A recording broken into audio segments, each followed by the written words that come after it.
It's nice, it's fun. Anyways, Taja, was your Roan LS, and welcome back to my channel. Hello. So, and this is with me is Gelo Grayson. Gelo Grayson, and Hello. we're here to invade the place. Invade. Like Such invade. strong words. Yes, we're raiders. We're raiders. Because we wanted to see how magic works, how props happen and they pop out, and where does it happen? In his studio. Workshop. Alright, welcome to the studio. Right this way, please. So he'll be turning us around. He'll do the talking because what's the name? So this is Melting Pot Studios. This is the photo studio that we own, and we just go this way, just a little bit more. This is where we do some of our photo shoots, cosplay photo shoots sometimes, but our clients range from commercial photography, ads. We had other brands come here that they do their, but it's the easiest way for me to like be in a costume accessible. and then cosplay. I was thinking now when you do photo shoots, you go to a studio and think, yun pala, workshop and studio. It's one-stop place. Yeah, and then this is where we have all of our equipment. And yeah. Do you open this for renting? Yes, or? we do. Oh. Yeah, we this is us. What's this?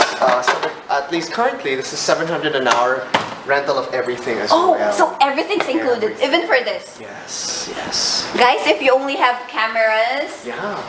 but Minimum you of don't have 3 hours, minimum, it's the same It's with still pretty things. good, Alright, huh? 700 an hour, minimum of 3 hours.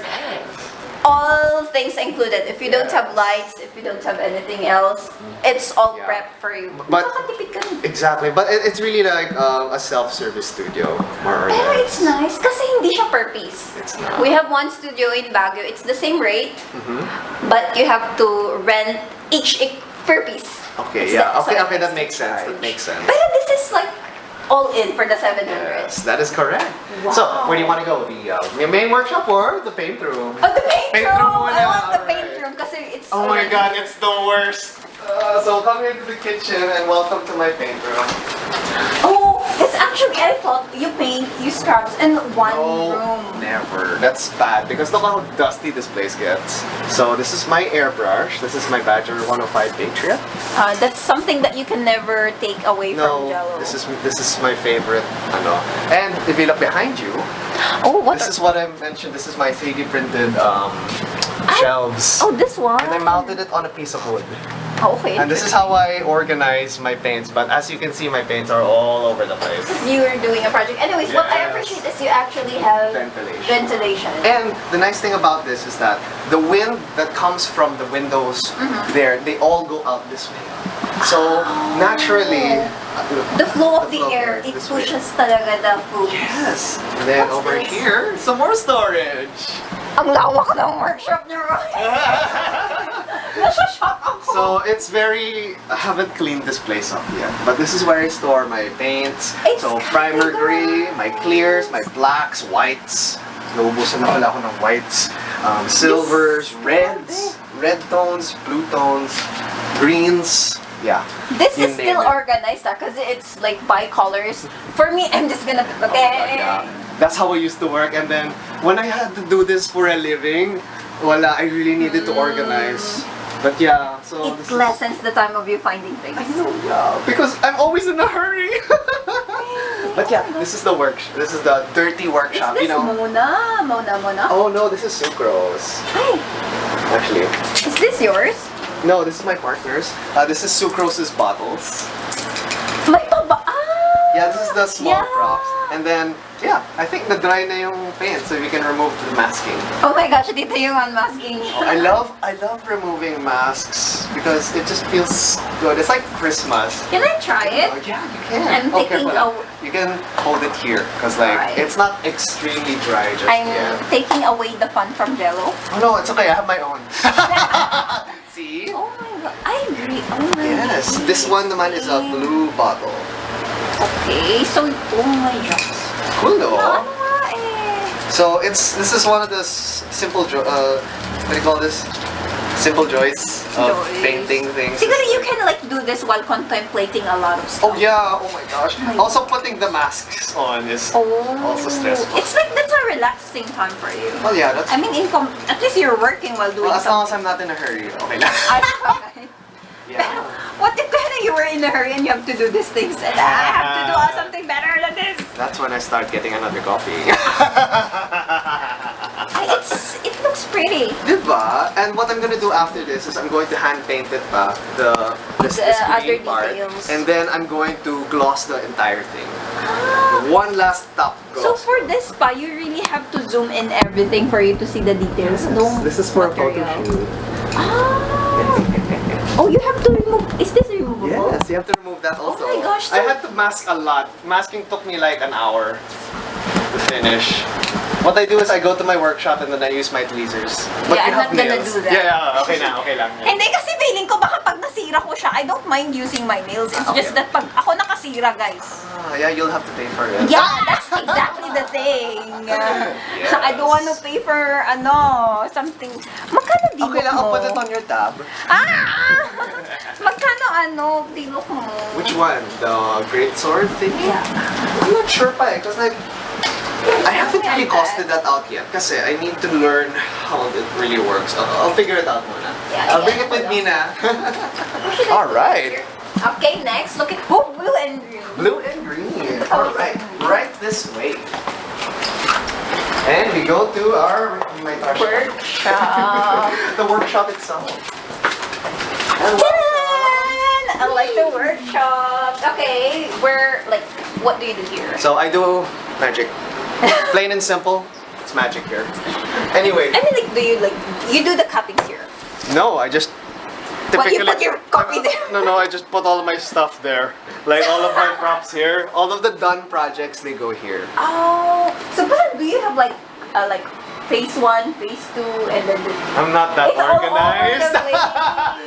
I look for the table that has the least amount of clutter, and that's where I work. Oh, okay. So I mean, it's not that complicated. I'm not that It's so organized. nice. But guys, the Scaddies. Yeah, oh, that's 3D printed. I'm sorry. No, These ones. akala ko here. This one. The Scaddy from IKEA or no? This one, I don't know. I remember the It's a architect. metal. Yeah, the architect who designed the place, my workshop before, she bought it somewhere. I don't know. Basta hardware supply store. It's so nice that you actually 3D print the things that you need. You don't need to buy them. Diba? My organizing, is also 3D printed. Oh my gosh. This is actually I haven't organized it all that much yet. So this but one? This is my electronics caddy. So I have this. This looks nice because you don't need to go out and buy things. It's also stackable. Look. Oh. So you have to model it to be stackable. No. I bought the 3D The model. 3D model, okay. Yeah, and Kasi there's grabe. more over here. Oh my gosh. Oh wait, that's a lot. These are all my tools. These are my 3D printing tools. These are my Oh my miscellaneous. God. These are my drills. And there's more under there. I'm overwhelmed by the mere fact na ang dami. These are my barrel sanders. I think that's what they're okay. called. You put them in your Dremel. These are my Dremel tools. And then you... Yes. And then I have my screws. Sometimes I use them for Why is props. it block? Usually I find them silver. Yeah, these ones are for gypsum or for drywall. But I find this useful for 3D prints because 3D printing is almost like wood. Because my grain pa siya, then it's nice. It gives a nice, And it's matte. and it's matte. That's the best part. I don't have to paint it. And then there's even some more here. So this is all 3D printed. Overwhelming. I I have thought so you many. don't sew. No, I don't. But these are all leather working for leather. So you do leather nga pala. Yeah, oo. He does not Because- sew, but he does sew. Guys, I really do not understand why he does not compete. No, again, I don't have. He's shy. It's I'm not shy. because he thinks too big of himself. It's because the person... Ang talkative niya pero shy daw siya. I don't understand how it... No. Yes, that is very confusing of me. Yes, I am an Iba din introvert. kasi when you perform eh. And then for me, I have stage fright. So anyway, so as you can see, there are so many props up there. So I would say that the top half is my museum. and the bottom half is the work. Diba? Don't tell me this was printed. I wouldn't believe you said Oh no, that's a real guitar. That's a real guitar. Why Pinaint is ko it lang. there? If you look over there, that's my Manolo Sanchez guitar. Oh. I cosplayed him in Fantasy Quest. Oh, so long ago. Like Fantasy Quest here. In Fernwood Gardens, Yeah. Quezon City. Yeah. Because, we no longer have Fantasy Quest. We don't know. Because the only thing that fantasy chuchu that I know is in Switzerland. Oh, Switzerland pa yun. Tagal na. Spar. But yeah, so this is from Nikkei. This is from also Nikkei, but they're all gone. One looks beautiful. Which one? This white Yeah. one? Oh my god. This is also from Nikkei. Beautiful. Yeah. You'll see soon. There's a lot of things happening. That's all 3D printed. That's all 3D printed in 14 parts. On the small 14 printer. parts. 14 parts, yeah. That's 14 parts. That looks like one single part. 4, 5, 6, 7, 8, 9, 10, 11. That's your personal project. Yes, personal project. For like which character? Noel. Ah! Oh, no. So it's this one. OMG, it's so pretty. Cool, no? Why Noel? Noel, I don't know, because it was a very cool mix of armor And May. and cute girl. Yeah, the maid, I was like, And May, I love maid nice. outfits. Kasi. And this is, And wow. this is the Nerd Gigante armor that I'm working on. If you smell it, it's oil paint. I own. Instead You're of not using. I airbrushed it first. Okay, if you look here, this is the airbrush version. This doesn't have the oil paint yet, but look at the difference between this and this. It's a little warmer, and it's a little bit more, dirty. Dirty. So the thing with oil paint is that I can. This is dry na, but I can go back. I can get my cotton swab, and then I can clean it up pa ng konti. So you could, if you made a mistake, it's easier. Yes, and if you look at I this like the gradient, yes, that's what oil paint does. So It how do gives you do that? So parang like you cover, you oil paint it and then you dub like little bit by The little. first thing I do is I paint the cream first. So this is the cream, diba? So, no, sorry. I start with black. So I painted the entire thing black. Then I go for cream, and I only paint this part. I leave this black. I also leave this black. I leave the bottom parts black, and it's basically I'm playing with shading. Okay? Yeah, kasi it's not the time they block Exactly. Diba? Do you know why? And that's when I go with my oil paint. I get brown, and then I douse this in thinner, and then brown, and then. Ah! And then, as you can see, there's a very gentle gradient. Kasi if you look at this is a harsh gradient. This one to that. Yeah, kasi it's like It's like black Ganda. and cream. pero this one kasi it's Yes, basically, the gradual yeah, gradients. it's what you call a wash, an oil wash. Okay, so an oil wash. This is what we do in scale models. Oh, it's nice to start from scale modeling and then you go big. Yeah, I have books on it. Grabe. Because like for us kasi who are not, the only one that I crafted was like a sword and yun lang. Pero when it comes to like this, Yeah. parang you would think how they do the gradient thing if you're not on a crafter side. So, diba? I mean, at least you guys learned a little bit more of the process. Yeah. And then the same thing is happening here. The same thing is going to be done here. And even this one over here. Oh my goodness, those are like One by one. small ones. One by one, I cut it. And then I glue it. And then I'll be putting the oil paint and I'll do the same thing. I use a tissue paper to remove the extra. This is 50K guys, $1,000. Yes. This is my favorite. Pero look at my that. Pero medyo iba yung pagkakaano niya. How do you do that? Because look at the in-betweens. Diba? I use a, what do you call this? What are these? Soldering Pero iron! like the, ano kasi, Oh, like the when- shape of the boobs. No! Oh, Like okay. this. No, kasi for soldering iron, usually you just go clean. But there are like in-betweens, like a patchy thing. Yeah. So what I do is I just do this. And I instead of doing like this, I do it like this. So it will kind of burn a wider thing. And it popped out eh. Exactly. Another thing that I also use this part of the soldering iron, and that's what I do. From here, because it's not that Diba? sharp. See, so I just let it down and then just pull, and it gives that really nice indent right there. Nice. So there are many ways you can use this. You can also buy different. You can unscrew this and you could put a different. And then you For the could use. hand. Yeah. Or blood. It's a lot of work here, and you still need to use a leather for. You're also Oh my making gosh, the leather yeah. ones. Yeah. So basically, everything 100% on you. Yes. This is one of the my few things gosh. that doesn't have any fabric. Leather. It's basically a very expensive bikini. Yes. And plus fur, right? No fur for No this fur one. for No this fur. one. Technically, ito na yung fur. Okay. Diba? Oh my god, look at that. And leather. How about for leather? For leather, it'll be straps mostly for this one.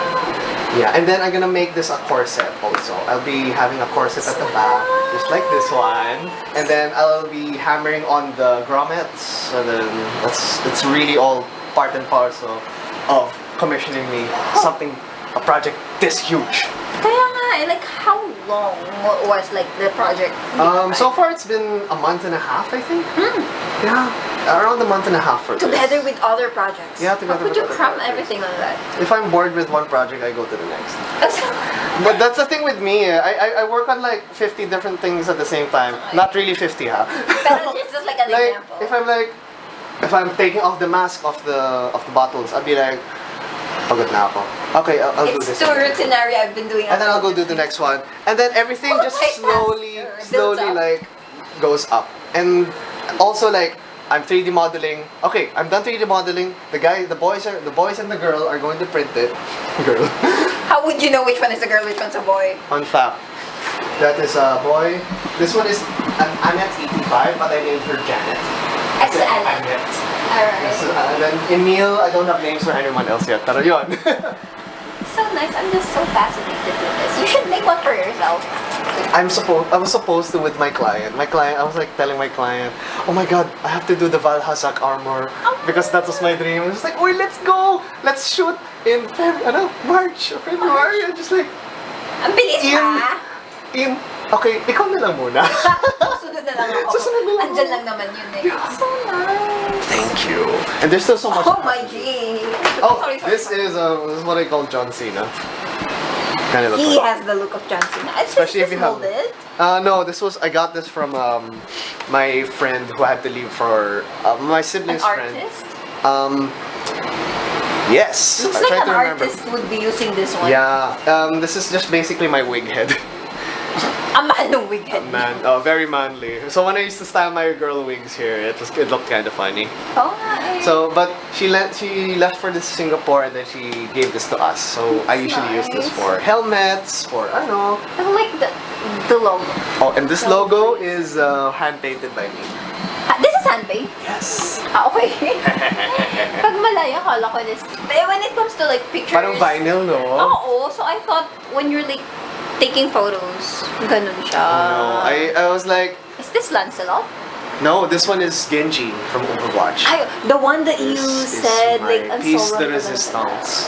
My Genji of Okay. Overwatch. I swear, it's like what made me learn how to use electronics. And these are your collections. Oh, yeah, this is just very All small resin. part. This is resin printed. You printed that? Yes. I printed this in resin. And it's not yet Mabigat? finished painting. Ay, ang gaan? Diba? I still have to, if you look at her back, hindi pa tapos yung painting. I have to paint this purple. I still have to paint the gold details. But all of her front is almost done. This is Mona. Wow. This is also 3D printed. You don't need to buy things. No, well, I still do because I don't have time to paint them. See, this has been with me for like almost a year and a half, and I haven't finished it. And So it has its own place. yeah. So I downloaded this for free Oh. online because the artist was like, hey, I'm giving this out for free. Let me know if there's any problems, and yeah, that's all I want to ask from you guys. And I airbrushed this, I painted this by hand, and Matrabaho. diba? And look, oh, this is 2B, and then you can Okay. see that she's injured. Injured, like everything. And then this is 9S. This is where he goes at the back. So this is the almost raw form. I haven't finished painting him just yet. So he stays here. Ah, I put them alright. here first so that it's easier to paint. Okay. Uh-oh. Where's like What's the name of the other girl? A2. A2. Wala pa. I have to download the model of Oh my hers. gosh. This and one then naman. this one's Oh, these are just bought from Shopee. Grabe, they're big. I know. This one though, I'm working on her because Tubi is one of my favorites. I bought her. Her hair was blonde, and I was like, mali. Bakit blonde? And then I bought her. This thing was like gray. This one was gold. This one was not white. What's wrong? This one was silver. And she's like, oh, it's so wrong. So I got aluminum tape. I taped it so that it looks Good like thing you know metal. how to make it work. And then this one, the hair, I made it silver. And then I glossed it na. The next thing I will do is I'm going to do skin tone. So I'll start with hot pink. Hot pink Hot of all pink. things. Hot pink of all things. And then Why? I will, because that's technically your skin. The undertone. Yeah, undertones and things like that. Then I will be stippling using my airbrush, like spattering blues, reds, greens, and then I will slowly try to draw the veins as well. And then from there, that's the time I go back with my flesh tone, and then I go back and even everything out. So this is something that I've never done before. And I learned it That's a nice on YouTube again. Oh my goodness. Who's your master YouTuber? Everybody on YouTube. Grabe. But yeah, like this one, I painted all of those white one by one. You really Because- need like a microscope for that. Oh my god. Diba? This is what I use, oh. Look. This one's nice. Ganda, First no? time I'm seeing this one. Grabe! Kaya pala, I thought like, wow! I thought it was just a light. Multi-purpose naman niya. I like your collection. Thank you. I'm glad you like it. Because it's nice. Oh, there it is. Grabe. Yun naman. So, guys, this is Grayson's, wow, workshop. I'm glad you like it. Oh my god, I want to show you something later also. What It's is like these helmets have interiors. And they also have microphones. Oh, Yeah. So like, I can talk while wearing calling them. Jollibee number.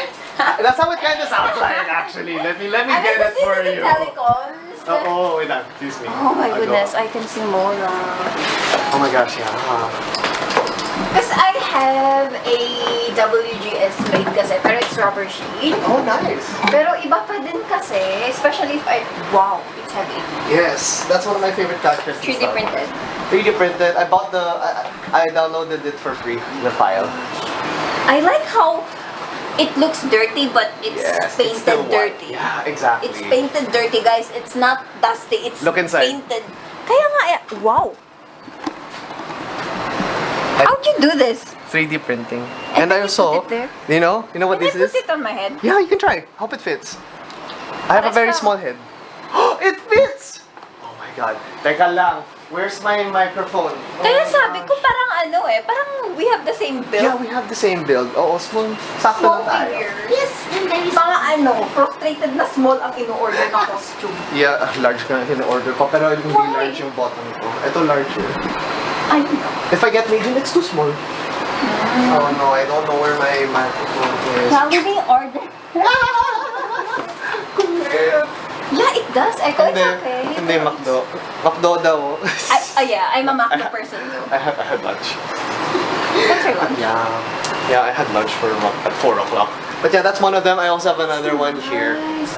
See, 33 Studios. See, Enzo Stark was the one who made the base out of resin. Wow. I mean, let me show you. It's actually heavier. Let's get it. I would admit I'm one of the few people who haven't watched one single Star Wars Oh movie. no, don't worry about it. It's the art of the, I'm glad that you can appreciate the art of this. Oh my gosh, guys! The details inside. Yes, and again, there's a microphone as well. Oh my gosh. Here, this is the microphone. Wow. And I got this. I got this from there's a brand of helmets that looks like this talaga. But But you had to I had to make that myself. But I'm just so fascinated. What if you put like the gunpla mats? It kind of looks like that, diba? Oh, it looks just like Gunpla that. bags. Yeah, yeah, yeah. Tapos it's so at least it does not directly hit your head. No, it doesn't. Most of the mistakes Yeah, that people make. but it's really, for me, it's really just a display piece at this point. Ito nga, foam lang oh. The one at the back. This is foam. Yeah, I was touching. Diba? Pero I know, it's heavy ah. It's Guys, heavy. It's heavy. This thing is made out of resin and is made... It's parang ano, it's Yeah. like a half a kilo. Yes, around that much. Or parang 1 kilo nga eh. So this one is specially made by 33 Studios. Enzo Stark, he's one of the best guys around there for replica helmets talaga here in the Philippines. No joke. And, know, I and didn't as you can even know see, he was in Baguio. There's even weathering. Oh my gosh, are those like rust type? Yeah, it's actually dirt. This is acrylic paint. Ah! Diba? So what you do is, I made it Kasi chrome. it's ano, understandable because if it's metal in real life, it would rust. Yeah. Knowing the Okay, environment of so the fun fact about the movie. This specific metal is doesn't rust, doesn't tarnish because it's like magic. Okay. Shucks, I forgot the name of the metal. But like, what I did was I just made I tried to make it look like dirt na lang that has just accumulated and he just didn't clean it. So what you do, what It's I like was, a sand. what I do is like, okay, I dirty up as much as possible, but then I clean it up as much as I can. Ah, okay. And whatever that stays there It's is that. the natural dirt that sticks. Oh, okay. So that's one of the things that I like. Here, it stays So the there. reasoning was not it's not You know, rust. I would always say soil. weathering is the process in the prop where you will give character. Yeah, the onto your, realistic feels of it. yeah, it's just like saying, oh yeah, this one was because when he fought this, ano, that's why there's a little red there, there's a little blood, or parang ganon. Oh yeah. Oh, this one was where, like, you know, Yeah. I'm not fond of clean crafts. diba, weathering Looks too fake. too fake. And It looks too fake. I know, and like, I don't know, most of the Genshin props kasi they're always so Neat. clean, it's so clean. I'm just like, that's why when I go back to doing something like this, I'm just like, realism. Where is this from again? Genshin Impact. Oh yeah, Noel Yes, pala. si Noel. Nawawala sa isip ko kasi napapasilit ko kasi walang ganyan na sword sa Genshin Impact. Kaya sabi ko sa Genshin Impact, how did you get that design? I made it myself. The 3D modeling. design? So it's like really you designed this sword for Noel. Yeah, In your so own I- interpretation. Yeah, no. I got the reference image and I put it in my my This program. has a reference? I haven't been using Noel. If you play the game, this is the Favonius Greatsword, and then if you what I do, I screenshot the Genshin and then I just alright, let's put it into the program and then yun. But if you want to go for more weathered props, this is another one. Oh, this is big. This is Balthier's shotgun or From Final Fantasy Fantasy 12. And as you can see, it feels like Final Fantasy 12. Even the way it's painted. It looks medieval but cowboy but at the same time. Medieval, cowboy, but also it's a weird very mix. It's very, how would I say this? Yeah. Parang like. Yeah. Ganun, parang ganun siya. He puts it in his back na eh. And then like it has the flintlock mechanism here, which is fake. Pero it looks so real. Diba? And it's just acrylic paint and flat black. This is wherein you become a very geek of a certain game and you want to have Oh my God. a copy of yourself Yeah. and you don't mind spending. I don't mind spending. I took like 2 days, 3 days to make this in full. Cause like it took me weeks talaga. But like, Okay, oh. diba? This one was It resin looks like a print. buckle. Diba? But this was There's a resin printed. glittery. naman. What Oh did yeah. you use for this? Oh, that's what the acrylic paint does. And this one was hand painted. 1, 2. I started with black, you see, and then I don't like seeing the labor. Because if you look at it and how complicated and how is the painting, you could already imagine the labor that oh my God, went yeah, into this it. was a labor of love. Almost all my props are. For crafters, they like doing that. For me, I who's know. not like into Yes, laborious. I know. We like stressing ourselves out all the Yes, time. and I think that's where you get the fun of it. Yeah, diba? That's why I haven't stopped. I've never stopped making shit. It stinks. This is so nice that you can, I'm sorry, that you can actually say, wow, I can do this for my entire life. That's true. And yeah, living the dream. I hope everybody, yeah, yun naman. So this is Gelo Grayson's workshop. It's nice to see it in person because I could only see it in photos. Yeah. Sabi ko, ang linis-linis naman ng workshop ng crafter na to. Linis. At least it became more human and more realistic. Oh yeah, that's true. I'm glad that you came. I'm very appreciative Ay. visit. Thank you. Out of the sudden kasi biglang, oy guys, I want to have a podcast. And Okay lang, I don't have to go leave my workshop. I can go back to work after this. So anyways guys, thank you, and you could commission, you could find Grayson if he does not reply agad-agad, you know he's I'll busy. reply on a Sunday. And ano siya, he replies fast at dawn. Yan, at Yeah, dawn. you know me. Yeah. That's so, why- yun naman. Thank you! Thank you! Bye! Yun naman.